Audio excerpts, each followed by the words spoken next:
Hello बच्चों, कैसे हो आप लोग। आज हम लोग देखेंगे रिफ्लेक्शन। आज हम लोग रिफ्लेक्शन के बारे में पढ़ेंगे। रिफ्लेक्शन ये बड़ा इंपॉर्टेंट टॉपिक है जेई के लिहाज से और नीट के लिहाज से। इससे बहुत सारे क्वेश्चन आते हैं और बहुत इजी होते हैं, लेकिन हम कर इसलिए नहीं पाते क्योंकि हमको बेसिक चीजें आ नहीं रही होती। तो रिफ्लेक्शन क्या है, पहली चीज इसको हम देखते हैं। रिफ्लेक्शन जब प्रकाश की किरण किसी चिकने समतल से टकरा करके और उसी माध्यम में लौट जाती है या उसी तरफ लौट जाती है जिधर से वो आ रही होती है। जैसे मान लो ये एक दीवार है, ये भाग हमने पेंट कर दिया है। अगर कोई लाइट रे ऐसे आ रही है तो वो क्या होगा, ऐसे टकरा के लौट जाती है। तो देखो, जिधर से आ रही थी इधर से आ रही थी और उधर ही लौट गई। तो इसका मतलब ये हुआ कि ये क्या हो रही, परावर्तित हो रही है। क्या हो रही है, परावर्तित हो रही है। अब परावर्तन यूं ही तो हो नहीं रहा कि चाहे इधर से आए चाहे इधर चली जाए, इसके कुछ भी नियम कानून होंगे, इसके कुछ भी रूल रेगुलेशन होंगे। तो आइए इसमें देखते हैं, इसमें पहला रूल क्या है। पहला रूल ये है कि इंसिडेंट रे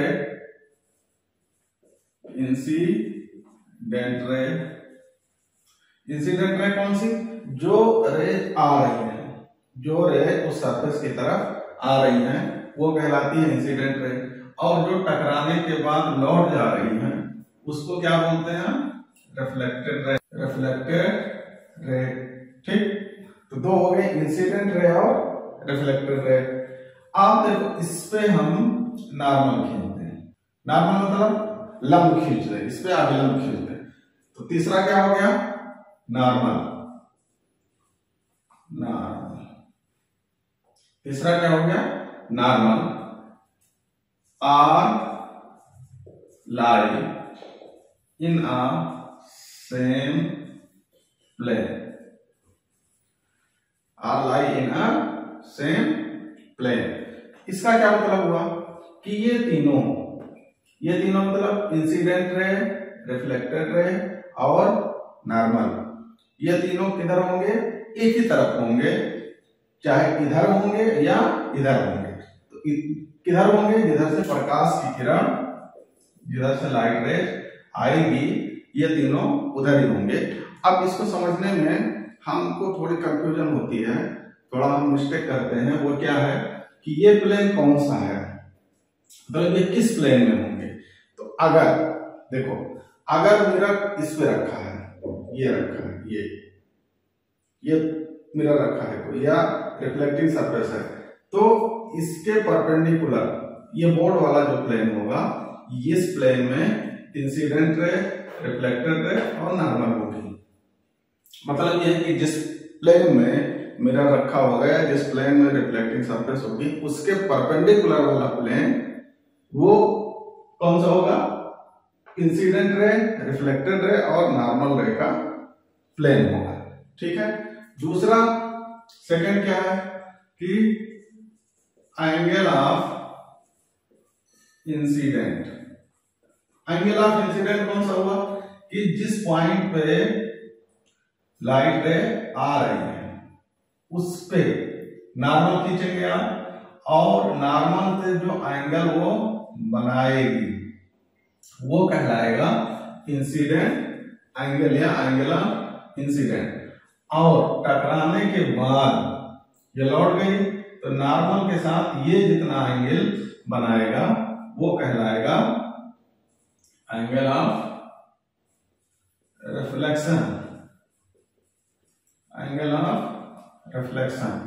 तो ये क्या होंगे, एंगल ऑफ इंसिडेंट और angle of reflection are equal. ये दोनों क्या होंगे, बराबर होंगे। तो आपतन एंगल ऑफ इंसिडेंट, आपतन कोण एंगल ऑफ रिफ्लेक्शन, परावर्तन कोण, ये दोनों क्या होंगे, आपस में बराबर होंगे। अब सरफेस कैसा भी हो, चाहे प्लेन हो या कर्व हो, ये दोनों रूल हमेशा फॉलो होंगे, दोनों रूल हमेशा लगेंगे।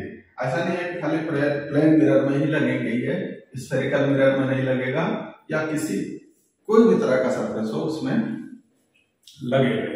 ठीक, ये वैलिड है इस पे भी और कर्व सरफेस पे भी। अब आइए देखते हैं कि कैसे पूछता है, कैसे क्वेश्चन पूछता है।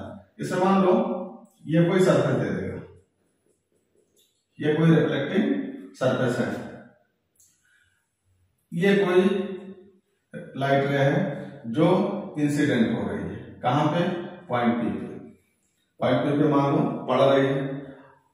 अब ये रिफ्लेक्टेड हो गई, रिफ्लेक्ट हो गई, इधर चली गई। ठीक, तो हमने क्या बताया कि जहां पे इंसिडेंट हो रही है उस पॉइंट पे क्या खींच दें, नॉर्मल खींच दें। नॉर्मल खींच दिया आपने, यह एंगल दे देगा आपको 30 डिग्री। कितना दे देगा, 30 डिग्री। आपसे ये वाला पूछेगा, ये वाला पूछेगा कि ये कितना होगा। तो देखो ये रेज आ रही है, तो आने वाली रेज नॉर्मल के साथ जो एंगल बनाती है वो कहलाता है इंसिडेंट एंगल। ठीक, क्या कहलाता, इंसिडेंट एंगल। और नॉर्मल के साथ जो रेज वापस गई, जो रेज वापस गई वो नॉर्मल के साथ जो एंगल बना रही है वो कहलाता है रिफ्लेक्टेड एंगल। अब आप रिफ्लेक्शन में आपने पढ़ा इंसिडेंट एंगल और एंगल ऑफ रिफ्लेक्शन ये दोनों क्या होंगे, इक्वल होंगे। तो अगर 30 ये है तो 30 ये भी होगा। ठीक, 30 ये है तो 30 ये भी होगा। दूसरा क्वेश्चन करके देखते हैं।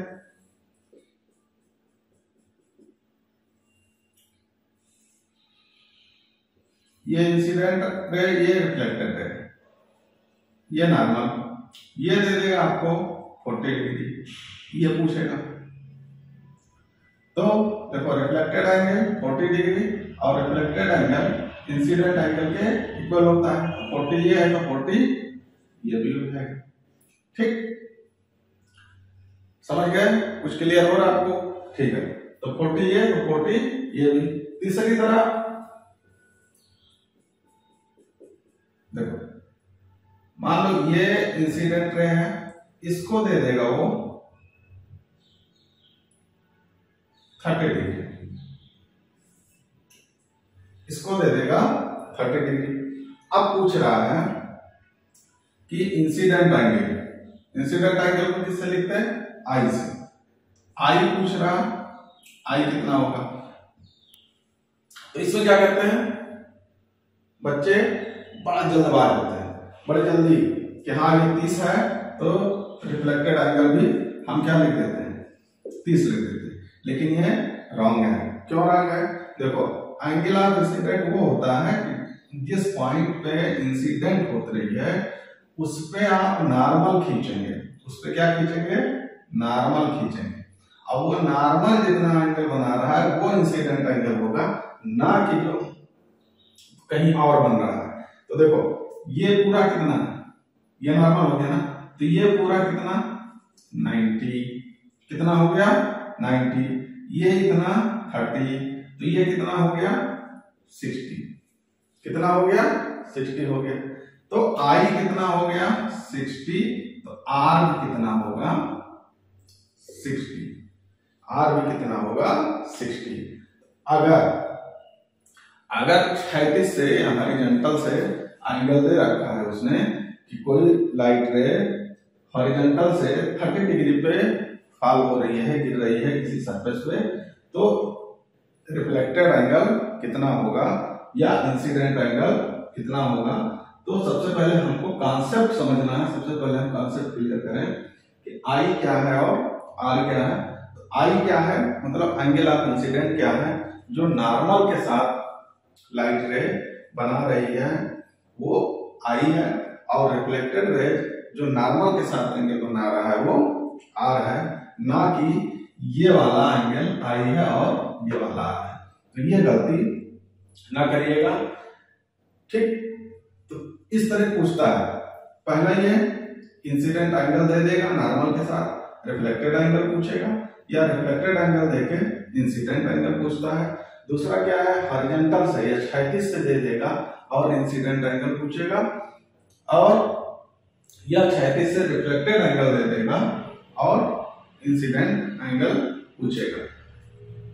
चौथे तरह किसमें जो क्वेश्चन बनते हैं वो इस तरह बनते हैं कि मान लो ये कोई इंसिडेंट रे है और ये रिफ्लेक्टेड रे है और इन दोनों के बीच का एंगल ये मान लो 60 डिग्री है। कितना है? 60 डिग्री है। अब इसमें वो पूछेगा कि कितना है एंगल आई कितना है और एंगल आर कितना है। थोड़ी देर वीडियो को रोक के आप बताएं कि कितना है। चलो अब देखते हैं। तो क्या बताया हमने कि इंसिडेंट पॉइंट पे जहां पे वो लाइट गिर रही है उस पे क्या खींचेंगे आप? नॉर्मल खींचेंगे। तो नॉर्मल जब आपने खींचा तो ये 50-50 हो गया, आधा इधर आधा इधर। तो पूरा कितना था? 30। तो ये पूरा कितना था? 60। तो ये कितना हो गया? 30 और ये भी हो गया 30। तो जब इंसिडेंट रे और रिफ्लेक्टेड रे के बीच का एंगल दिया हुआ हो, ध्यान से सुनिए, जब इंसिडेंट रे और रिफ्लेक्टेड रे के बीच का एंगल दिया हुआ हो और हमको इंसिडेंट एंगल पूछे तो उसका हमको क्या करना? आधा कर देना है। क्या कर देना है? आधा कर देना है। जैसे देखो ये पूरा कितना? 60। तो इतना कितना होगा? 30 और 30। ये क्लियर हो गया? ये समझ गए इतना? अब ये तो एक ऐसा सरफेस था जो प्लेन था, ठीक है। अब हम लोग दूसरे सरफेस को देखते हैं कि ये रूल वैलिड है कि नहीं, ये काम करता है कि नहीं काम करता। चलो अब मान लो कोई ये गोला है, इसके अंदर से हमने पॉलिश कर दिया। क्या कर दिया? पॉलिश कर दिया, ठीक। इसमें कह रहा है कि कोई रे ऐसे आ रही है, कोई रे ऐसे आ रही है, ठीक है। रिफ्लेक्टेड रे या रिफ्लेक्शन के बाद वो रे क्या हो जा रही है? एकदम से वर्टिकल हो जा रही है, एकदम से सीधी हो जा रही है। सीधा आई, टकराने के बाद सीधी खड़ी हो गई, पड़ी आई, टकराने के बाद सीधी खड़ी हो गई।